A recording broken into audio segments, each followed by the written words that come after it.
장영희 교수가 쓴 살아온 기적, 살아갈 기적이라는 제목의 에세이가 있습니다. 그 책에 보면 내가 살아보니까 라는 글이 있는데 여러분에게 잠시 소개합니다. 내가 살아보니까 사람들은 남의 삶에 그다지 관심이 많지 않다. 그래서 남을 쳐다볼 때는 부러워서든 불쌍해서든 그저 호기심이나 구경 차원을 넘지 않는다. 내가 살아보니까 정말이지 명품 핸드백을 들고 다니든 비밀 봉지를 들고 다니든 중요한 것은 그 내용물이라는 것을 알게 되었다. 내가 살아보니까 남들의 가치 기준에 따라 내 목표를 세우는 것이 얼마나 어리석고 나를 남과 비교하는 것이 얼마나 시간 낭비고 그렇게 함으로써 내 가치를 깎아내리는 것이 얼마나 바보 같은 짓인 줄 알게 되었다. 내가 살아보니까 결국 중요한 것은 껍데기가 아니고 알맹이다.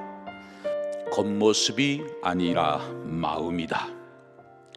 예쁘고 잘생긴 사람은 TV에서 보거나 거리에서 구경하면 되고 내 실속 차리는 것이 더 중요하다. 재미있게 공부해서 실력 쌓고 진지하게 놀아서 경험 쌓고 진정으로 남을 대해 덕을 쌓는 것이 결국 내 실속이란 것을 알게 되었다. 내가 살아보니까 내가 주는 친절과 사랑은 미치는 적이 없다는 것을 알게 되었다. 소중한 사람을 만나는 것은 1분이 걸리고 그와 사귀는 것은 1시간이 걸리고 그를 사랑하게 되는 것은 하루가 걸리지만 그를 잊어버리는 것은 일생이 걸린다는 말이 있다. 남의 마음속에 좋은 기억으로 남는 것만큼 보장된 투자는 없다는 것을 알게 되었다. 여러분은 지금까지 인생을 살아오시면서 새롭게 알게 되신 것이 무엇이 있으신가요? 아마 각자 나름대로 인생은 이런 거였구나 새롭게 발견한 그런 사실들이 있으실 것입니다. 저는 이 글을 대하면서 마지막 부분이 참 마음에 와닿습니다.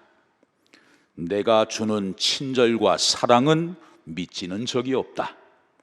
남의 마음속에 좋은 기억으로 남는 것만큼 보장된 투자는 없다. 이 시간 예배의 자리에 함께 모이신 사랑하는 성도님들, 여러분 모두 교우들에게 또 주변의 지인들에게 평생 좋은 기억으로 남을 수 있는 아름다운 삶의 주인공들이라 되시기를 주의 이름으로 축복합니다. 오늘 본문 말씀은 짧은 한 구절이지만 그 속에 깊은 의미를 내포하고 있습니다. 하나님께서 자신이 어떠한 존재인지를 스스로 소개해 주신 말씀입니다. 자, 본문 8절을 보시죠. 나는 알파와 오메가라. 이제도 있고 전에도 있었고 장차 올 자요 전능한 자라. 나는 알파와 오메가다. 헬라어의 시작과 끝 글자를 말하죠.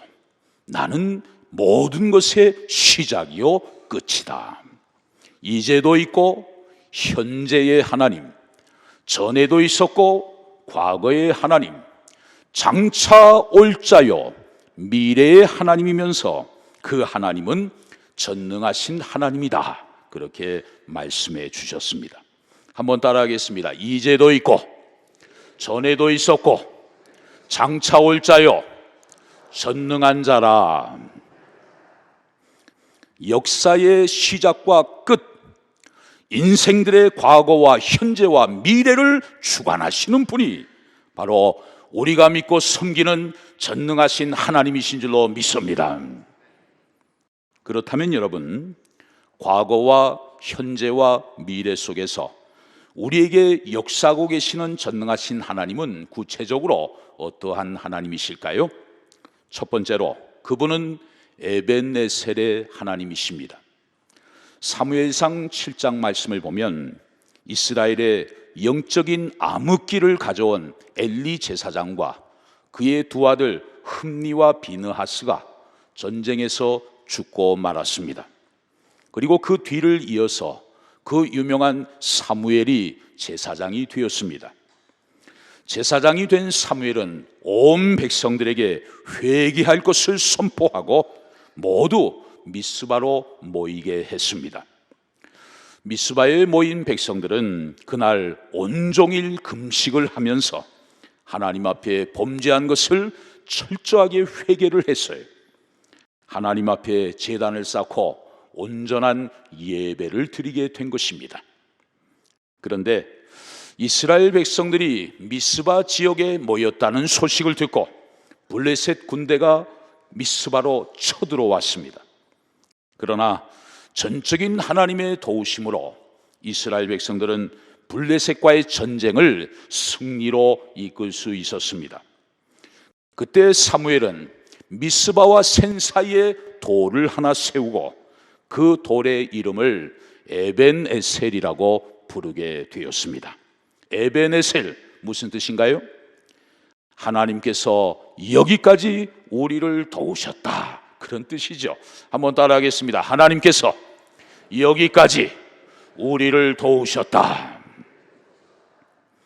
이 에벤에셀이라는 단어 속에는 깊은 신앙적인 고백이 담겨져 있습니다. 에벤에셀, 오늘의 나라고 하는 존재는 내 힘으로 된 것이 아니라는 사실을 고백하는 것입니다. 한때는 고생을 많이 했지만 이제 어느 정도 기반이 닦이고 의식주 걱정 안 하고 편안하게 살 수 있을 정도로 삶이 안정된 오늘의 모습, 그 모든 것이 내 힘으로 된 것이 아니라는 것을 고백하는 것이 바로 에벤에셀이에요. 살아계신 하나님이 나를 붙들어 주셨고 내 삶의 걸음을 인도해 주셔서 오늘의 내가 존재하게 되었다는 사실을 고백하는 것, 그것이 에벤에셀이에요. 그래서 고린도전서 15장 10절에 보면 바울은 이렇게 고백합니다. 그러나 내가 나 된 것은 하나님의 은혜로 된 것이라. 할렐루야. 한번 따라하겠습니다. 내가 나 된 것은 하나님의 은혜로 된 것이다. 여러분, 신은 죽었다고 외쳤던 무신론 철학자 니체는 본래 독실한 기독교적인 성장 배경을 가지고 있었던 사람입니다. 그런데 그가 이런 고백을 합니다.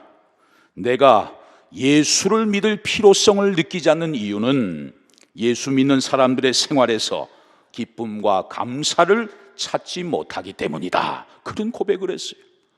내가 예수를 믿을 필요성을 느끼지 못한다. 왜?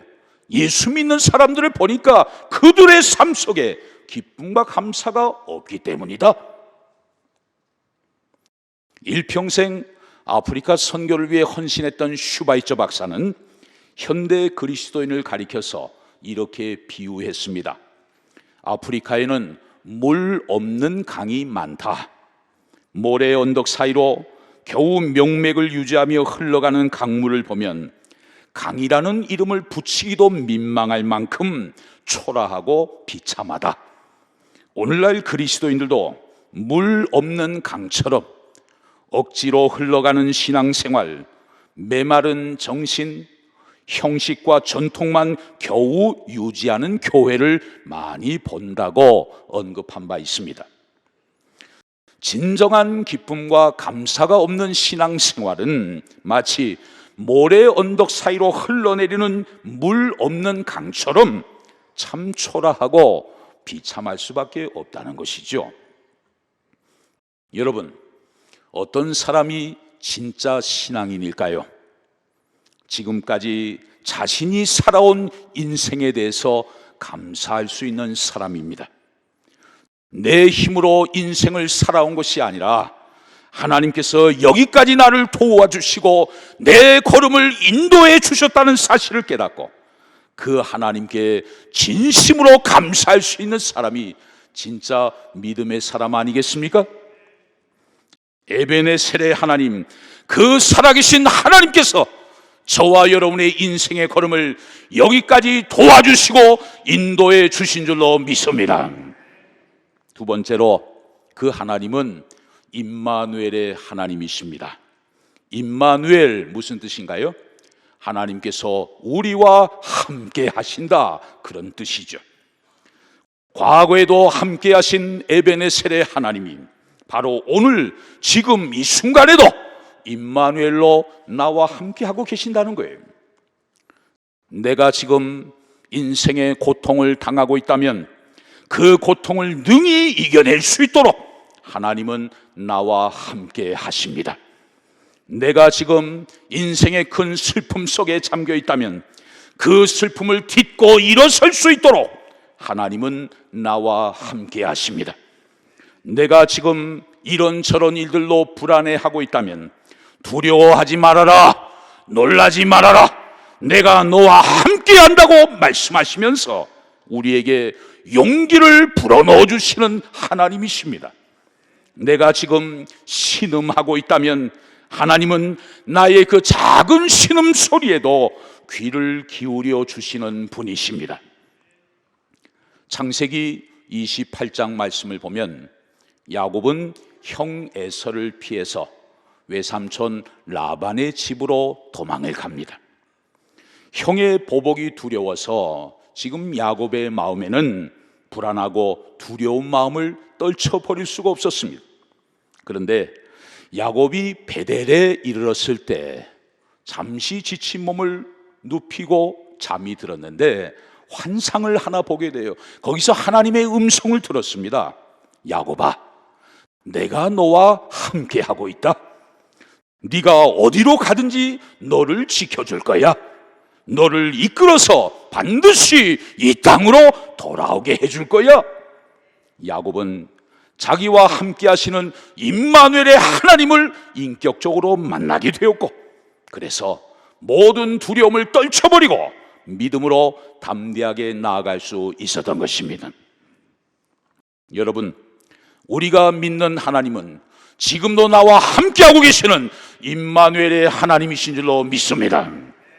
지금도 나와 함께 하시는 그 임마누엘의 하나님이 순간순간 내 삶을 붙들어 주시고 내 인생의 걸음을 인도하시기 때문에 우리는 그 하나님의 지혜와 능력을 힘입어서 모든 어려움을 능히 이겨 나아가게 될 줄로 믿습니다. 요즘 현대의학이 많이 발달해서 머지않아 암을 정복하게 될 것이라는 그런 얘기들이 많이 있습니다. 그런데 감기를 가져오는 바이러스만큼은 현대의학의 과제로 여전히 남아 있습니다. 왜냐하면 감기를 일으키는 그 바이러스만 해도 200여 종이 넘는다 그래요. 최근에 발견된 바이러스는 정체도 알 수 없는 그런 바이러스가 있다고 합니다. 그런데 그런 바이러스도 참 우리가 조심해야 되지만 세상에서 제일 무서운 바이러스가 있습니다. 그게 뭘까요? 그것은 바로 불평 바이러스예요. 불평 바이러스. 그것은 마귀가 주는 것이죠. 이 불평 바이러스가 우리에게 들어오기 시작하면 사람 개인뿐만 아니라 가정이나 단체나 심지어 교회까지도 결국 무너지게 됩니다. 그만큼 이 불평 바이러스가 무서운 것이죠. 혹시 여러분의 삶 속에 불평 바이러스가 들어오지는 않았는지 한번 살펴보시면 좋겠습니다. 이 불평 바이러스는 우리의 육신뿐만 아니라 마음과 영을 병들게 만들고 결국 인생을 무너뜨리게 하는 것이죠. 그래서 여러분, 인간관계 속에서 만나면 늘 불평, 불만을 쏟아놓고 만사를 부정적으로 얘기하는 사람들은 아예 만나지 마셔요. 그런 분들은 멀리 하셔요. 그게 여러분에게 유익합니다. 만나면 늘 감사하고 하나님의 은혜를 나누는 그런 분들을 가까이 하셔요. 그분들 덕분에 여러분이 살 수 있어요. 이 불평 바이러스를 치유할 수 있는 강력한 백신이 있어요. 그것이 바로 감사의 백신입니다. 적극적으로 감사하는 생활만이 불평 바이러스를 치유할 수 있는 것입니다. 그래서 데살로니가전서 5장 18절에 보면 범사에 감사하라. 이것이 그리스도 예수 안에서 너희를 향하신 무엇이다? 하나님의 뜻이라고 말씀하셨어요. 인생에 이런저런 문제로 무거운 마음을 갖고 오늘 예배 자리에 나오신 분들 계실 거예요.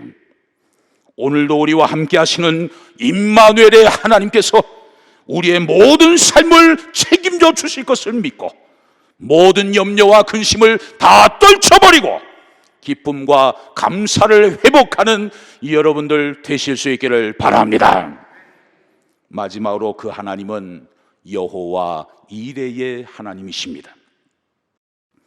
여호와 이레의 하나님은 미래의 하나님이셔요. 여호와 이레 하면 여러분 누가 생각나십니까? 아마도 아브라함이 생각날 수 있을 거예요. 아브라함이 100세의 아들을 얻었습니다.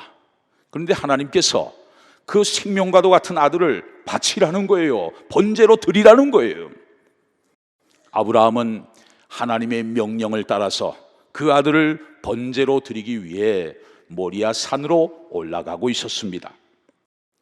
아들 이삭이 묻습니다. 아버지, 번제에 필요한 나무와 불은 여기 다 있는데 번제 제물로 드릴 어린 양은 어디에 있습니까? 그때 아브라함이 뭐라고 얘기합니까? 하나님께서 자기를 위하여 친히 준비하실 것이다. 아브라함의 이 대답 속에는 어떤 믿음이 숨겨져 있습니까? 하나님이 나에게 주신 약속의 아들 이삭, 하나님은 이 이삭을 통해 하늘의 별과 같고 바닷가의 모래와 같은 셀 수 없는 큰 민족을 이루게 하시겠다고 나에게 약속하셨다. 그러므로 하나님은 절대로 이삭을 죽이시지 않을 것이다. 혹시 죽이시더라도 하나님은 전능하신 능력으로 그 아들을 다시 살려내실 것이다. 이 믿음을 아브라함이 갖고 있었던 거예요. 하나님의 명령에 순종하기 위해 아브라함은 아들 이삭을 결박시킵니다. 그리고 그 아들을 제단 나무 위에 세우고 칼을 들어서 아들을 치려고 했어요. 그 순간 하늘에서 급한 음성이 들려옵니다. 하나님도 놀라셨습니다. 아브라함아, 아브라함아, 그 아이에게 네 손을 대지 말아라. 네가 네 아들 독자까지도 내게 아끼지 않는 것을 보니까 이제야 네가 하나님을 경외하는 줄을 내가 알겠노라. 아브라함은 하나님으로부터 그 믿음이 참된 믿음이라고 인정을 받게 된 것입니다. 그 순간 아브라함이 눈을 들어 보니까 숲을 사이에 걸려있는 핫 수량 한 마리를 발견하게 됐어요. 그리고 그것을 제물로 해서 번제를 드리게 되었습니다. 이때 아브라함이 뭐라고 고백합니까? 여호와 이레, 하나님이 친히 준비하셨다. 그것을 믿음으로 고백하게 된 것이죠. 이처럼 하나님께서는 순종하는 사람들에게 놀라운 축복을 준비해 놓으십니다. 지금 당장은 어떠한 응답의 구름이 보이지 않는다 하더라도 미리 예비하시는 여호와 이레의 하나님의 역사를 기대하며 순종하며 나아갈 때 우리 모두 은혜의 단비를 경험하게 될 줄로 믿습니다. 독일의 히틀러가 유대인들을 학살할 때 아우슈비츠 강제 수용소에 있었던 많은 유대인들이 독가스실에서 비참하게 죽어갔습니다. 그때 유대인들이 죽어가면서 부르던 노래가 있었습니다. 나는 믿노라, 나는 믿노라. 비록 하나님께서 침묵 가운데 계시지만 나는 하나님이 살아계심을 믿노라. 나는 믿노라, 나는 믿노라. 마치 구름이 태양빛을 가리고 있어도 태양은 여전히 비추고 있는 것처럼, 비록 내 눈에 보이지 않는다 하더라도 하나님은 지금 이 자리에 나와 함께 하시는 줄 내가 믿노라. 어릴 때부터 유대인들은 자기 자녀들에게 하나님께 대한 신앙과 감사를 가르쳤습니다. 배운 것이 신앙이고 감사였기 때문에 죽어가면서도 그들은 하나님을 기억하며 감사의 노래를 부를 수 있었던 것이죠. 유대인들의 역사는 고난의 역사였습니다. 그러나 유대인들의 발자취는 한마디로 감사의 발자취였던 것이죠. 하나님은 우리 인생길에 앞서 행하셔서 미리 준비하시며 우리의 모든 필요를 채워주시는 여호와 이레의 하나님이라는 사실을 여러분들 믿으실 수 있기를 바랍니다. 이제 말씀을 마치면서 김상현 시인이 쓴 아름다운 시 한 토막을 여러분에게 소개합니다. 노루는 발을 벗어두고 라는 시집에 나오는 세월이라는 제목의 시입니다. 까마득히 어렸을 땐 누워서 별을 세고 그보다 조금 커서는 뜰하게 꽃송이를 세고 그리고 어느 날부터서는 돈을 세다 늙어버렸다. 가슴에 꽃 시들고 꿈 잃어버린 지금은 그저 가난할 뿐. 별을 세면서 시작한 인생이 돈을 세다가 끝이 난다는 한 시인의 깊은 통찰력을 엿볼 수가 있습니다. 나이가 들어가면서 외적으로 가진 것은 점점 많아지지만 마음은 점점 가난할 뿐이라는 시인의 자조 섞인 고백이 참 가슴에 와닿습니다.